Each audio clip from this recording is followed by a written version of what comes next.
아, 저에게 은사가 있는데 설교를 짧게 하는 은사가 있습니다. 저는 어렸을 때부터 상당히 순종적인 아이로 성장을 하게 되었습니다. 저희 시절에 남자 아이들이라면 오락실 한 번 이상 다 가봤을 것인데 저는 오락실을 가본 적이 없어요. 왜냐하면 부모님이 가지 말라고 했기 때문에. 특별히 제가 연애를 못하면서 요즘으로 이제 표현하자면 못솔이라고 이렇게 이야기를 하잖아요. 이제 그 이유가 있는데 저희 아버지께서 항상 이제 아쉬워했던 부분이 있었습니다. 무엇이냐면 저희 이제 이씨 집안에 남성 여성 할 것 없이 쉽게 말하면 풍채가 있는 사람이 없어요. 다 말랐어요 사람이. 그래서 집안에 그 좀 이런 표현 쓰면 약간 속되게 보이지만 종자 개량을 해야 된다. 이제 이것을 어렸을 때부터 끊임없이 강조해서 여자는 무조건 몸무게가 60kg가 넘어야 된다. 그래서 이제 아버지께서 저한테 무조건 자매를 볼 때는 몸무게다 60kg가 넘어야 된다. 이것을 이제 세뇌를 받은 거죠. 가스라이팅을 당한 거죠.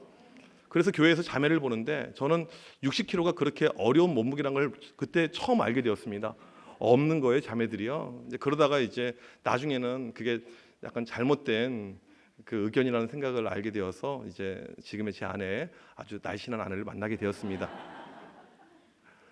제가 이제 20살 돼서 서울로 이렇게 오게 되었는데 주일날 돈을 써본 적이 한 번도 없어요. 왜냐하면 돈을 쓰면 안 된다고 이제 그렇게 배워왔기 때문에 주일날 이제 교회를 가고 이렇게 하는데 돈을 써본 적이 없기 때문에 밥을 먹어야 되잖아요. 학교 기숙사는 하지 않고. 그래서 아버지께 전화를 걸었죠. 아버지 어떻게 하면 좋을까요? 주일날 식당을 하지 않는데 아버지 어떻게 하면 좋을까요? 이렇게 전화를 걸었더니 저희 아버지의 답변이 이거였습니다. 사 먹어. 너무나도 큰 충격이었어요. 저희 아버지께서 이제 목회하시다 은퇴를 하셨는데 당연히 목사님이라면 금식해야지. 주일은 금식하는 날이야. 저는 그것을 기대하면서 통화를 했는데 사 먹어를 잊을 수가 없습니다. 이제 그만큼 이제 순종적인 이런 아이로 성장을 한 것 같아요. 이 순종이라는 내용이 이 성경에서 매우 중요한 그 키워드 가운데 하나인데 실은 이 순종이 상당히 어렵습니다. 그러니까 우리가 하고 싶은 일에 대한 순종은 쉬운데 하기 싫은 일에 대한 순종은요 상당히 어렵죠. 이 요나서 우리가 너무나도 잘 아는 내용이잖아요. 요나하게 되면 가장 먼저 떠오르는 내용이 무엇입니까? 불순종의 아이콘이잖아요. 하나님께서 니느웨로 가라고 했지만 니느웨로 가지 않았던 이 요나의 모습을 우리가 보게 됩니다. 요나가 왜 불순종했을까요? 너무나도 그에게 가혹한 내용이었기 때문에 이 요나가 순종할 수 없었다라는 것이죠. 니느웨로 가라고 했습니다. 이 당시 아수르의 처음에 니느웨가 이제 수도였었는데 가장 큰 도시. 이 아수르 사람들이 어떤 사람들이었냐면 이 세계사를 보면 너무나도 잔인한 민족들이었습니다. 이 아수르의 이 살마네스를 비롯한 이 왕들을 보게 되면 얼마나 잔인했냐면 이 사람들 이제 포로를 잡아서 죽이고 하는데 사람의 목만 피라미드를 쌓아놓고요. 사람의 시체를 가지고 퍼레이드를 하고요. 때로는 사람의 포로를 끌고 오는 것이 무거우니까 팔 다리를 자른 채로 몸통만 가져오기도 하고요. 이것이 이 당시에 이 아수르의 어떤 실상이었습니다. 너무너무 잔인한 민족이었어요. 이 아수르의 잔인한 가운데 하나가 또 뭐가 있었냐면 한 민족을 점령한 다음에 거기에 있는 남자들을 죽이고 자기 남자들을 그 지역에 보내서 혼혈 정책을 했던 것이 이 아수르의 모습이었습니다. 우리가 성경에 보게 되면 사마리아가 대표적으로 그런 곳이죠. 강제적인 혼혈 정책으로 만들어진 민족이 이 사마리아 사람 아닙니까? 제가 미국에 있을 때 저희 남부 지방에는 이 멕시칸들 히스패닉 계통의 이 친구들이 많이 이렇게 살고 있는데 솔직히 그 친구들 보게 되면 약간 사회에 좀 빈층에 많이 포진해 있고 또 힘든 일 하면서 이렇게 살아가는데 참 안 돼 보였어요. 학교에서 우연히 하루는 이 멕시칸 친구랑 이야기하다가 그 친구를 통해서 한 가지 사실을 알게 되었습니다. 그러니까 제가 이 멕시칸이라는 인종을 바라볼 때 쟤네는 어떤 민족일까? 아시안도 아니고 그렇다고 해도 유럽 사람도 아니고 좀 이상하다라고 하는데 그 친구가 그런 이야기를 해주는 거예요. 이 멕시코가 스페인에 의해서 수백 년 동안 식민지 통치를 받게 되잖아요. 그때 이 스페인 사람들이 이 멕시코에 살고 있었던 원주민 남자들을 다 죽이고 스페인에 있는 남자들을 데려와서 혼혈로 만든 민족이 이 멕시칸이라는 것입니다. 그 이야기를 들어보니까 상당히 일리가 이렇게 있고 이제 수긍이 이렇게 되는 거예요. 여러분 이렇게 혼혈, 강제적인 혼혈 이게 사마리아의 모습인데 얼마나 잔인하고 잔혹한 전쟁의 어떤 결과입니까? 이것이 바로 아수르 사람들의 모습이었다라는 것입니다. 이 아수르가 이스라엘도 여러 번 침공해 왔죠. 그러니까 이 요나로 치자면 내 옆에 있는 형제나 친구나 누구 지인들 가운데 이 전쟁에 피해를 받은 사람이 반드시 있었을 것입니다. 또한 어떤 여성들 가운데 결혼을 약속했어요. 그런데 내 남편 될 사람은 죽임을 당하고 원치 않은 이 강제적인 결혼을 또 하게 되었습니다. 이런 어떤 스토리가, 이런 어떤 내용들이 내 혈육과 내 식구들 가운데 있다면 여러분은 니느웨로 가실 수 있겠습니까? 이 성경의 이야기가 나랑 별로 상관이 없을 때는 이 요나를 나쁜 놈으로 많이 취급을 해요. 그런데 이것이 나의 스토리라면 우리가 그렇게 쉽게 생각할 수 있겠냐고요. 저 같아도 아마 안 갔을 것 같아요. 하나님, 다른 나라 제가 가겠습니다. 그렇게 이야기를 하겠죠. 그러니까 요나가 갈 수가 없었던 것입니다. 요나가 고집이 너무너무 세요. 그래서 정반대 이 도시였던 다시스로 가게 되죠. 이것이 요나의 모습이었습니다. 그런데 우리가 알다시피 이 요나가 물고기 뱃속에 들어가는 죽음의 고통을 겪은 다음에 어쩔 수 없이 니느웨로 가게 됩니다. 오늘 말씀은 이 요나의 심경의 변화가 나옵니다. 2절에 보게 되면 세 개의 동사가 명령형의 문장으로 등장합니다. 일어나 가서 선포하라. 하나님의 말씀이죠. 1장 2절에서 하나님께서 요나에게 주셨던 그 말씀을 하나님께서 다시 한번 반복적으로 주고 있습니다. 오늘 이 3절 우리가 읽지는 않았지만 핵심되는 단어가 나와요. 말씀대로입니다. 요나가 말씀대로 가요. 말씀이 없었던 이 요나가 말씀 가운데 움직이면서 순종하는 장면을 보게 됩니다. 오늘 말씀은 요나의 순종입니다. 오늘 이 말씀을 보게 되면 요나의 순종의 모습이 등장하는데 우리가 생각하는 거랑 좀 달라요. 이 3절 말씀 보게 되면 니느웨는 큰 성읍이라고 나오죠. 걷는데 한 4일 정도 걸린다라고 나옵니다. 니느웨가 얼마나 컸을까요? 요나서 4장 11절에 보게 되면 좌우를 분별하지 못하는 자가 12만 명이나 됐다라고 이야기하죠. 이 좌우를 분별하지 못하는 자를 어떤 학자들은 어린아이로 봅니다. 우리 오늘 어와나 우리 친구들 너무너무 귀해요. 저는 아이들 바라볼 때마다 특별히 이 사랑의 마음이 너무 커서 저희 교회 제가 항상 아이들에게 목양실 들어오면 먹을 거 주겠다고 하는데 애들이 잘 안 들어와요. 그래서 항상 그렇게 쌓여져 있는데 저런 아이들이 12만 명. 그렇다면 전체 인구로 치자면 제가 볼 때 못해도 이 고양시 인구 정도 되는 한 100만 명의 인구가 살았을 확률이 충분히 있습니다. 지금도 우리 고양시 하게 되면 오늘도 들어올 때 차 엄청나게 막히고 트래픽이 심한 이런 큰 특례시가 이렇게 되지 않았습니까? 이 당시 이 중동의 가장 큰 도시였다라는 것입니다. BC 1세기 기록을 보니까 당시 니느웨의 둘레가 90km 정도인데 서울 수도권 제1 내부 순환도로가 127km입니다. 그러니까 이것을 한 바퀴 도는데 못해도 3일은 걸리는 그런 거리예요. 그런데 4절을 보면 요나가 니느웨에 가서 회개를 선포한 것은요 고작 하루입니다. 못해도 3일, 4일을 가야 되는 이 거리인데 하루밖에 하지 않았어요. 하루. 여러분 특별히 이 4절에 보게 되면 요나가 선포한 메시지가 무엇입니까? 40일이 지나면 니느웨가 무너지리라. 히브리어 단어로 보게 되면 정확하게 5개 단어예요. 5개 단어를 사용하고 있습니다. 위급한 순간에, 중요한 순간에 5개 단어. 여러분 아파트에 불이 났습니다. 그래서 지금 불길이 올라오고 있어요. 옆집에 계신 분이 여전히 주무시고 계신 것 같습니다. 어떻게 하시겠습니까? 5 단어만 말씀하시겠습니까? 여러분 지금 위험하니까 빨리 피신하세요. 이게 5글자거든요. 그것만 하고 그냥 나온다면 그 사람은 책임을 다했다라고 이야기할 수 있을까요? 이 요나는 딱 5글자만 이야기를 합니다.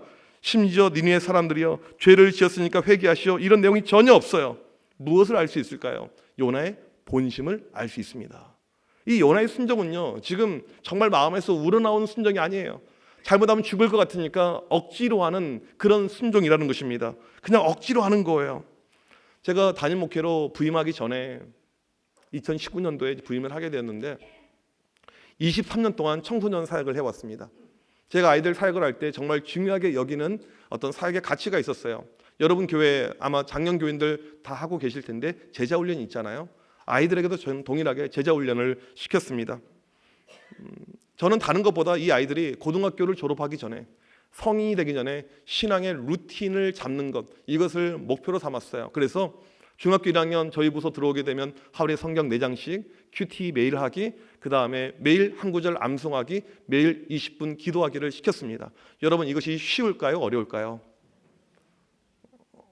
여러분 너무 잘하시니까 너무 쉽게 다시 한번 질문할게요. 쉬워 보입니까? 어렵게 보이십니까?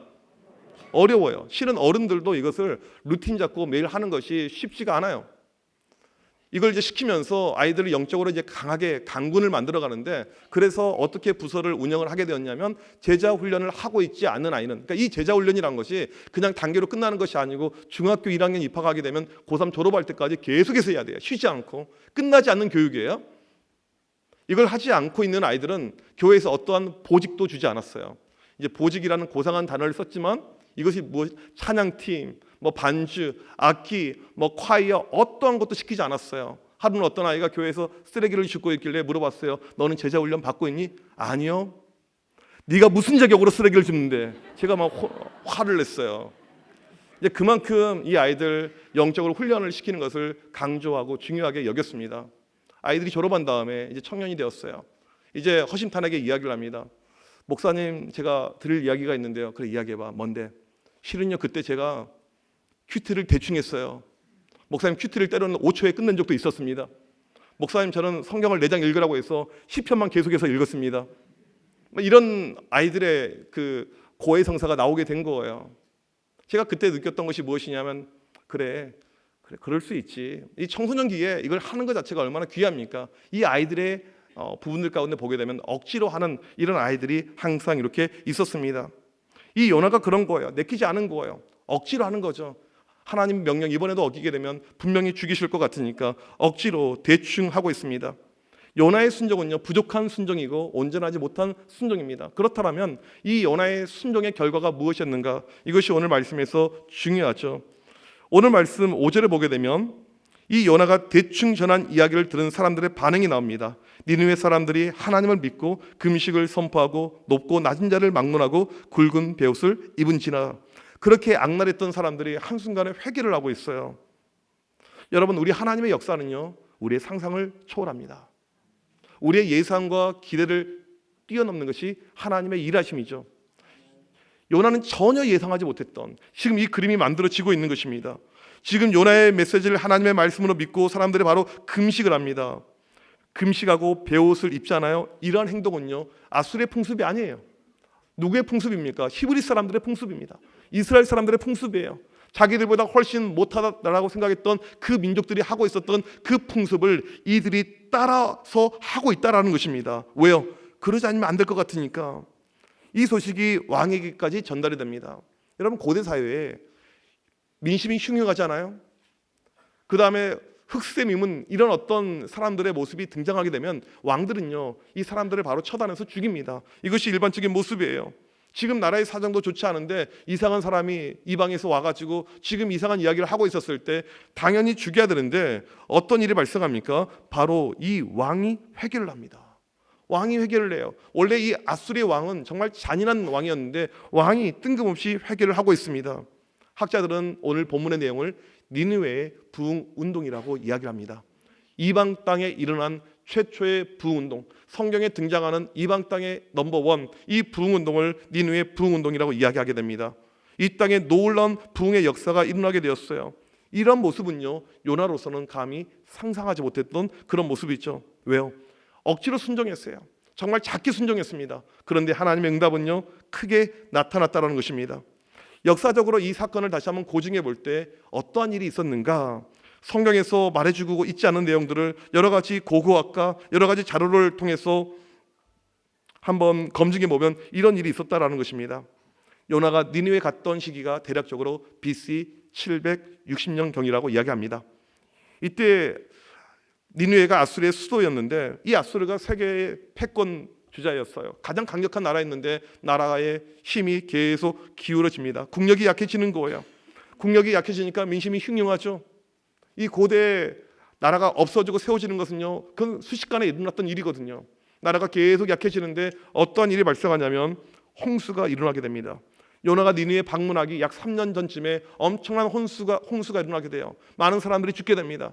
이때 이 사람들은 이것을 인재로 보는 것이 아니고 이것은 신이 노했다라고 보면서 큰 제사를 올리게 됩니다. 그리고 그 다음에 전염병이 창궐하게 됩니다. 우리가 코로나를 겪어봐서 전염병이 무엇인지 다 알고 있잖아요. 이렇게 무서운 전염병이 일어나서 수많은 사람들이 또 죽어가는 거예요. 이 고대의 전염병은요, 고칠 방법도 없었고 찾아낼 어떤 아무런 근거, 이유 발견할 수가 없었던 것이 이 당시 상황의 모습이었죠. 사람들이 계속 죽어갑니다. 신이 노예했다. 그들은 모든 것을 신으로 대입하는 거예요. 지금 신이 노예해서 우리나라가 망해가고 있다. 그렇게 생각하고 있었습니다. 그러니까 이들은 지금 지푸라기 하나 잡고 싶어 하는 그런 심정이었어요. 왕을 비롯해서 모든 나라 국민들은 지푸라기 하나 잡고 싶은 그런 심정 가운데 요나가 와서 외칩니다. 40일이 지나면 니느웨가 무너진다. 그 순간에 모든 백성들은요, 그 음성을 신의 음성으로 듣게 됩니다. 특히 이날 큰 사건이 하나 발생하게 됩니다. 아수르는 태양을 신으로 믿고 있었어요. 태양신을 믿었던 그런 나라입니다. 이 요나가 회개를 선포하는 바로 그 순간에 태양이 사라져버린 것입니다. 개기 일식이 일어난 거예요. 천문학자들 조사에 의하면 기원전 763년 6월 13일 오전 9시 52분에 개기 일식이 발생을 하게 됩니다. 고대 사람들에게 일식 이런 개념은 없었잖아요. 그냥 태양이 사라지게 되면 이것은 저주이고 심판인 것입니다. 성경 학자들 가운데 오늘 본문의 내용을 이렇게 드라마틱하게 해석하는 학자들이 있습니다. 요나가 니느웨가 무너질 것입니다. 니느웨가 망할 것입니다. 그 메시지를 선포하는 그 순간에 갑자기 해가 사라지면서 흑암이 몰려왔다라는 것입니다.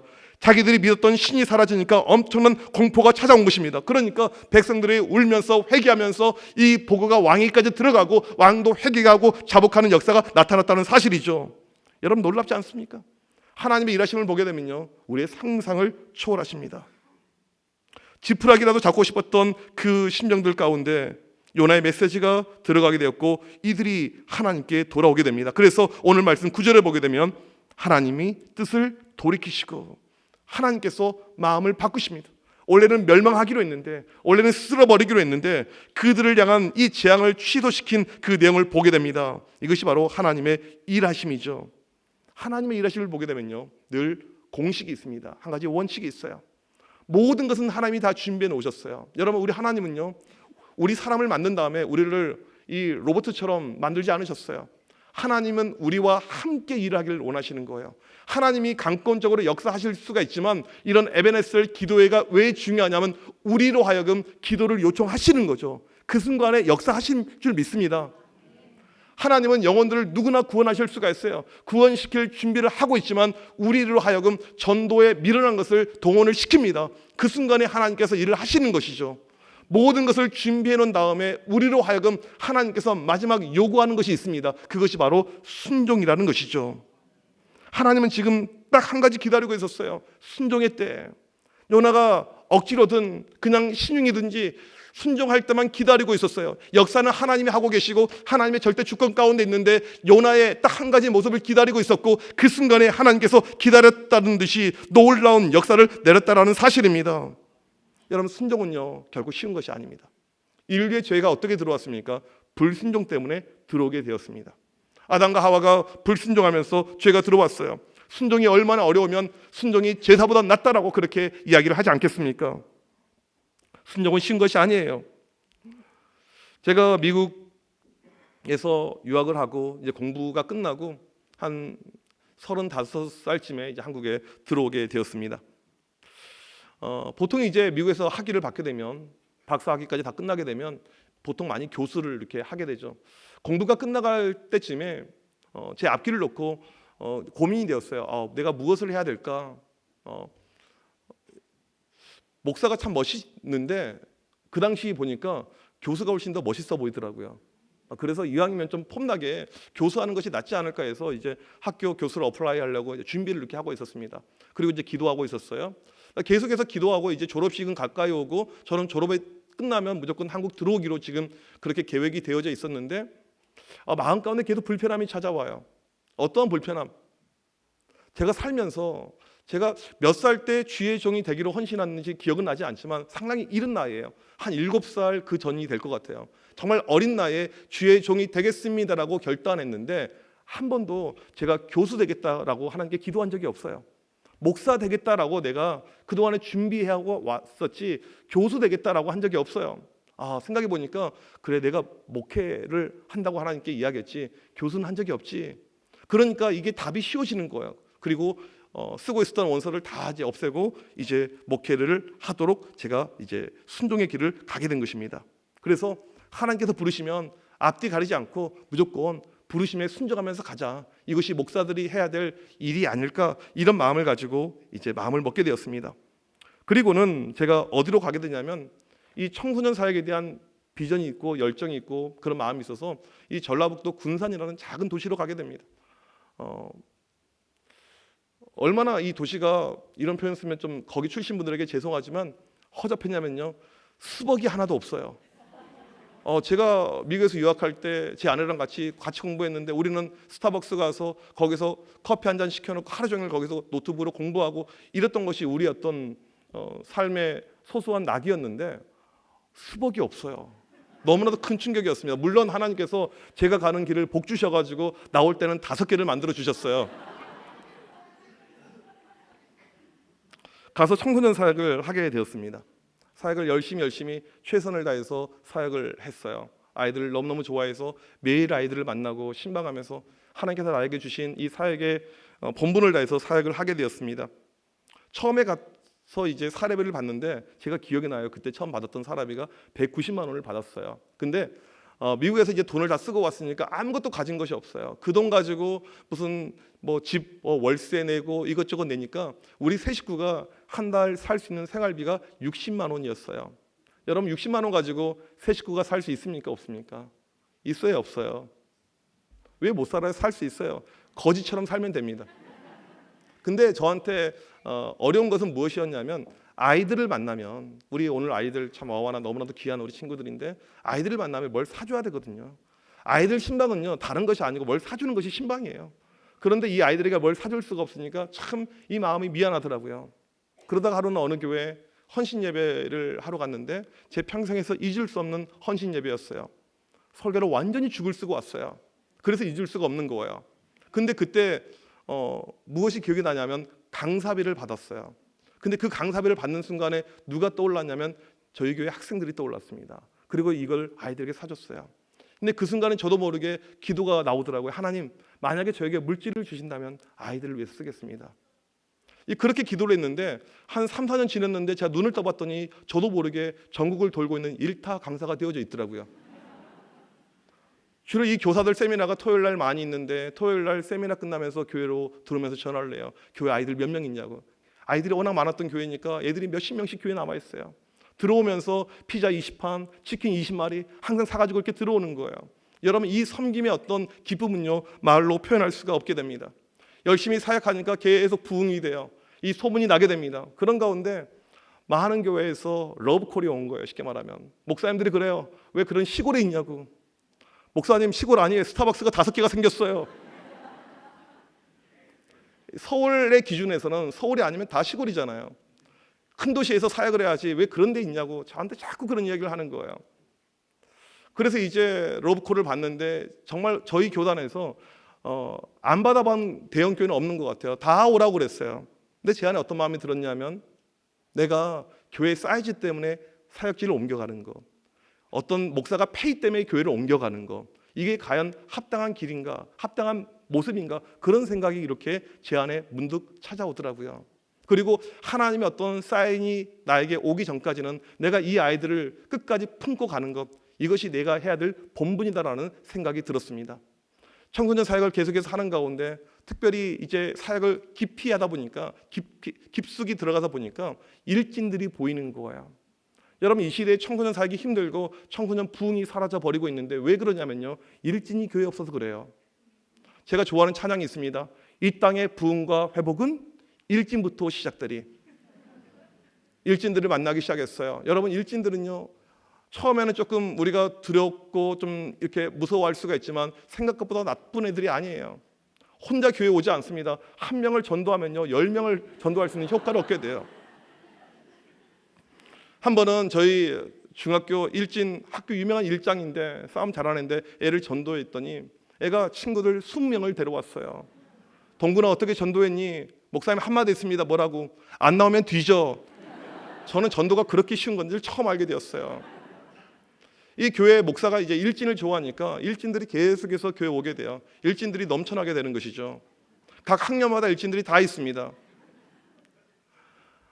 제가 이 청소년 사역할 때 주일날 정말 많이 올 때는 애들만 전도해서 주일날 많이 오면 저희는 중등부 고등부 합쳐가지고 11시 한 타임 예배를 드렸는데 아이들 1000명을 앉혀놓고 설교를 했어요.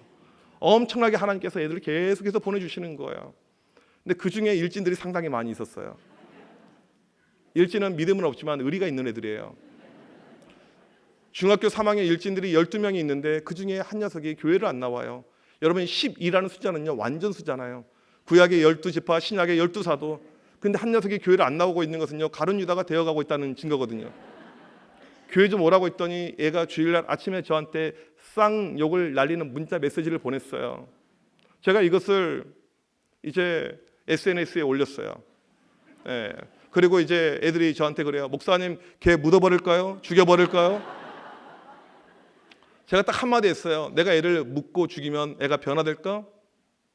아이들 변화는요 완력으로 되지 않습니다. 애들에게 말을 세게 한다고 때린다고 애들이 달라지지 않아요. 가정에서도 그렇고요, 교회도 그렇고요, 학교도 그렇습니다. 그냥 기다리는 것밖에 없어요.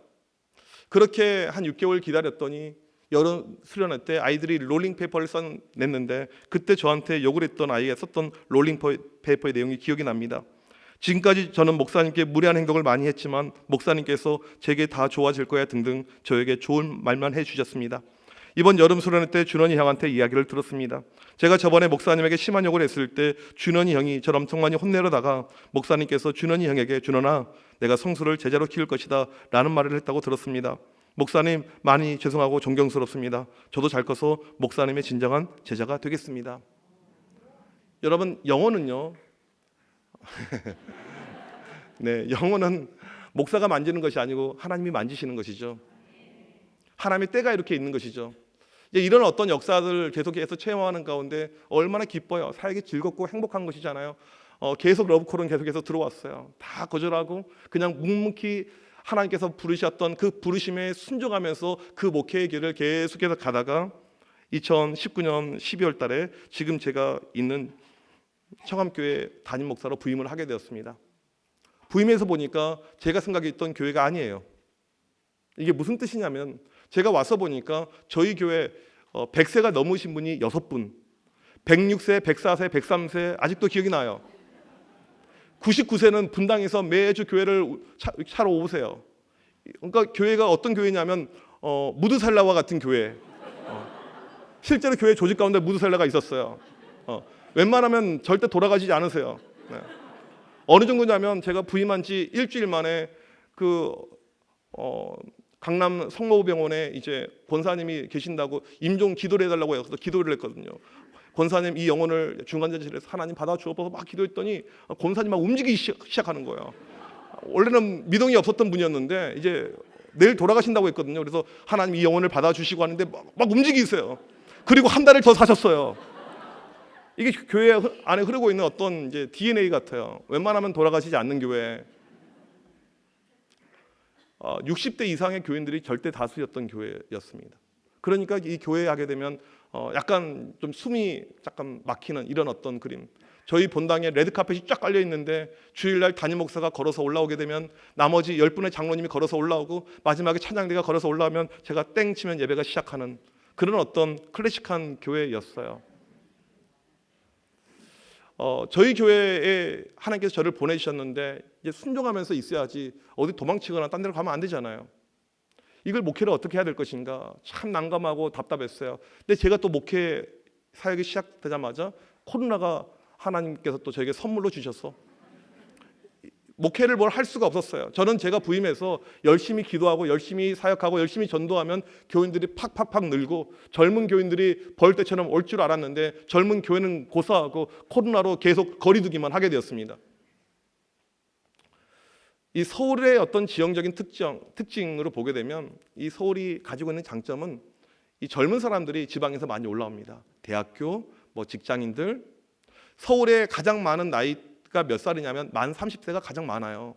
그러니까 전체적으로 고령화가 돼 있고 젊은 사람들은 많이 없다라고 이야기하지만 청년들이 많이 오게 됩니다. 근데 저희 교회는 청년이 없어요. 와서 봤더니 청년부가 망한 교회. 그러니까 물론 여러 가지 이유가 있지만 저희 교회에서 700m 밑으로 내려가게 되면요, 우리나라에서 청년들이 가장 많이 모이는 교회가 있어요. 시작은 3자로 시작이 되고요, 끝자는 1, 2, 3 중에 하나인 교회인데 많이 청년들이 거기로 가기도 했고, 이 청년들은 이 교회의 어떤 여러 가지에 민감하거든요. 이 교회가 우리를 품지 못한다, 우리랑 상관없다 그러면 언제든지 교회를 떠날 수가 있어요. 그러니까 남아있는 청년들은요, 착한 애들, 이 착한 애들만 이렇게 쭉 남아있는 거죠. 그러니까 엄마가 권사님에서 교회를 못 옮기는 거예요. 나도 옮기고 싶은데. 그렇게 이렇게 남아있는데 애들이 너무 불쌍한 아이들이에요. 우리 청년부 회장이 그러더라고요. 목사님, 작년에 제가 예배 드릴 때 찬양 인도하는데 2명 앉아서 찬양을 했어요. 이게 저희 교회 청년부의 실상이었습니다. 우리 교회가 무엇인가 돌파가 필요한데 이 청파동 이 골목길, 저희 교회가 정말 위치가 어떻게 되냐면요, 제가 그리스 가서 알게 되었어요. 그리스 아테네 가게 되면 그 아크로폴리스 그 꼭대기에 파르테논 신전이 있잖아요. 우리 교회가 딱 그 자리에 있어요. 서울이 잠겨도 우리 교회는 잠기지 않을 그 위치에 있어요. 내비를 치면 내비가 헷갈릴 만한 그런 위치에 있습니다. 숙대 입구 10번 출구에서 교회까지 10분이라고 주보에 나와 있지만 저는 군인 빼고 10분 안에 돌파한 사람을 본 적이 없어요. 길 가다가 교회가 있어서 교회 오는 사람이 하나도 없다고요. 그런 골목에 있는 위치에서 이 교회를 어떻게 젊게 만드냐는 거죠. 이건 너무나도 어려운 그런 숙제였습니다. 하지만 반드시 필요했어요. 젊은 사람을 세우지 못하고 청년을 세우지 못하면 교회에 미래가 없다는 것을 제가 알고 있었기 때문에 주일날 설교 시간에 그렇게 이야기했습니다. 교인들에게 우리 청년들 너무나도 소중합니다. 너무나도 귀합니다. 우리 살려야 됩니다. 살리지 못하면 우리 교회가 희망이 없습니다. 여러분, 앞으로 청년들 교회에서 일 시키지 않겠습니다 라고 선포했어요. 교회는 일하기 위해서 오는 것이 아니고, 교회는 봉사하기 위해서 오는 것이 아니고 은혜 받기 위해서 와야 됩니다. 이것을 이야기하는 가운데 청년들을 11시 예배에서 다 내보냈어요. 다 나가라고. 필요 없으니까. 그러니까 이제 반주자가 없는 거예요. 드럼이 없어서 장로님이 치시겠다는 거예요. 음치박치인 걸 제가 아는데, 근데 저에게는 별로 중요하지 않았어요. 왜? 청년들을 세우는 것이 더 중요하니까. 그리고 제가 또 한 가지 어른들에게 부탁했어요. 청년들 만나게 되면 누구 집 딸이니 아들이니 이런 거 물어보지 말라고 그랬어요. 애들이 제일 싫어해요. 청년들을 만나면 둘 중에 하나만 주십시오. 현금 아니면 카드. 이것을 교회 하나의 모토로 삼았습니다. 여러분, 아이들이 가장 싫어하는 선물이 있어요. 무엇인 줄 아십니까? 마음의 선물입니다. 선물은 물질로 하는 것이지 마음으로 하는 것이 아니에요. 이제 그렇게 해가지고 이제 청년들을 좀 이렇게 잡으려고 하는데, 청년들에게 너희들끼리 예배 드리지 말고 본당에서 같이 예배를 드리자. 1시 예배를 신설해서 제가 직접 설교를 하면서 이 본당 예배가 시작을 하게 되었습니다. 저희 교회 본당이 1000석인데 이 몇 명 안 되는 청년들을 앉혀놓고 예배를 하는데 너무 썰렁하는 거예요. 하나님, 이게 뭡니까? 그러니까 이게 설교를 하다가 너무 답답하고 속이 터지니까 쓸데없는 소리를 하는 거예요. 옹고에 있는 이야기를 해야 되는데 쓸데없는 이야기가 나오게 되는 것입니다. 그날과 그때가 언제 될지는 모르겠지만 우리 청년들이 100명 이상 하나님께 나와서 예배드릴 날이 오길 소망합니다. 이렇게 했더니 아무도 아멘하지 않아요. 이건 미션 임파서블이라는 거죠. 우리 교회 역사상 77년의 역사 가운데 없었던 일이라는 거죠. 말도 안 되는 일이라는 것이죠. 그리고 코로나 시국이었어요. 그러니까 아무도 아멘하지 않으니까 목사가 오기가 생기잖아요.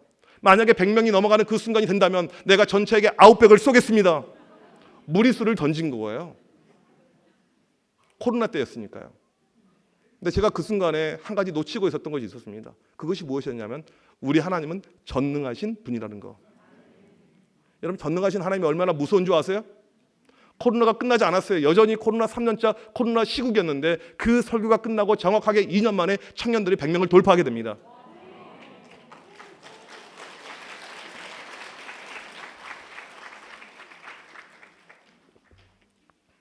청년들이 이제 많아졌어요. 얼마나 기분이 좋아요. 근데 문제가 한 가지 생겼습니다. 무엇일까요? 근데 감사한 것이 무엇이냐면요, 감사한 것이 청년들 가운데 아웃백 설교를 기억하는 청년이 하나도 없었어요. 여러분이 때로는 목사님의 설교를 좀 잊고 있는 것이 목사님의 목회에 도움이 될 수가 있습니다.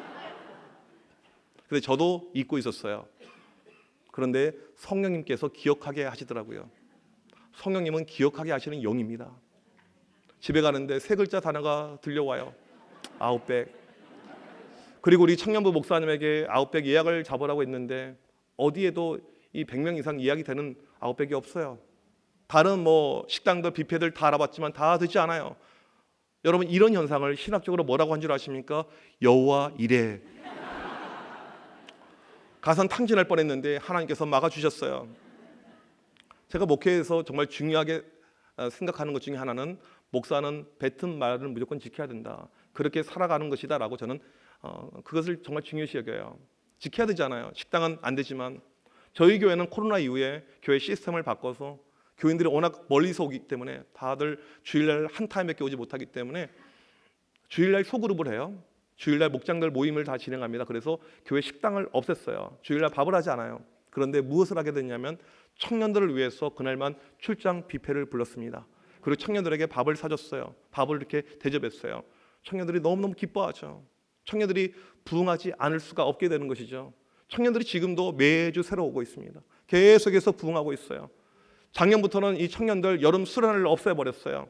왜 없앴냐면 우리가 그냥 은혜 받는 걸로 끝나지 말고 은혜를 나누는 공동체가 되자, 이것이 슬로건이 되어서 한 주간 동안 청년들이 멀리서 다들 청년들 교회 근처에서 사는 청년들은 5%밖에 되지 않아요. 심지어는 뭐 인천, 뭐 파주, 뭐 김포, 안성 애들이 옵니다. 이 친구들이 와서 일주일 동안 특세할 때 교회에서 먹고 자고 해요. 그렇게 회사를 출근합니다.